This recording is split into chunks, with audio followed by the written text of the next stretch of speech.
D'Anthony Melton, Derrick Rose, James Harden, Kevin Huerter, and Jalen Suggs are all on the outside looking in. Who will be my favorites? My top 5 plays for today. It is Wednesday, November 29th. We're talking FanDuel, but we're doing it right after this. First, hit the like button, subscribe to the channel, hit the notification bell so you know when everything goes live, and then follow me on Twitter at Josh Engleman.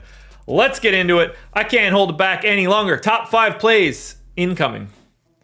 First up at number 5, we've got Santi Alama, power forward center, eligible 6,200, projected for 31. The goal is 41, winning lineup 34% of the time.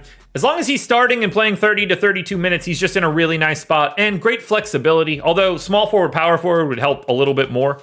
He's around a fantasy point per minute. Great matchup against Utah. 15 points, 7 boards, 2 assists, just shy of a steal and a block. Just filling out the stat sheet, and the fact that Memphis has like 27 dudes out for their injury report just makes it easier to want to go to Aldama.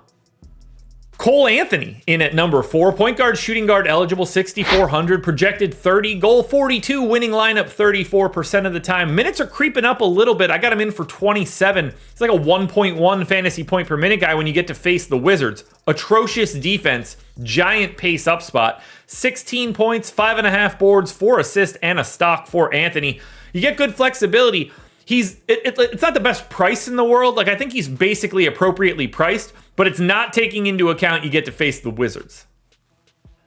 Back to the Grizzlies at number 3 for Desmond Bane, shooting guard, small forward, eligible 8,300, projected for 41. He's in the winning lineup 38% of the time. Again, terrible Jazz defense, ultra bad. 34 minutes for Bane, and he's been really good trying to hold it down. The Grizzlies can't win, but it's not Desmond Bane's fault. He's a 1.2 fantasy point per minute guy, 26 points on 29% usage, 4.5 boards and 4.5 assists, plus a stock and a half. Crossing that shooting guard small forward helps, but this 8K range is so much more interesting to me because we have no value.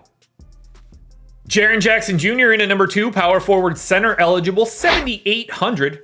Projected for 42, winning lineup 42% of the time. 33 minutes, 1.25 fantasy points per minute. Jackson's in a great matchup here against the Jazz, just like Bane and Aldama, even Derrick Rose, like we mentioned earlier.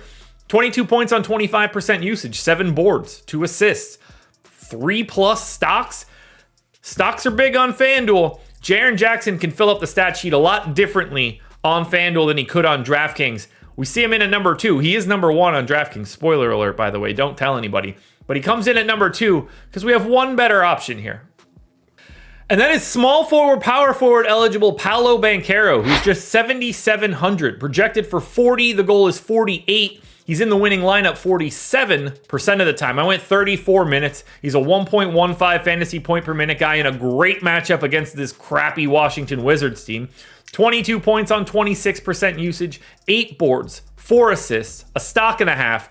Small forward, power forward is what's carrying the weight here. He's just a little bit easier to get to than Jiren Jackson Jr. And that's why Paolo Banchero is my number 1 contender. Alrighty, folks, that will do it. Those are my NBA DFS contenders on FanDuel for Wednesday, November 29th. DraftKings version, around here somewhere. Check it out. Good luck tonight. Everybody win some money. We are back again tomorrow morning for another edition of the Contenders.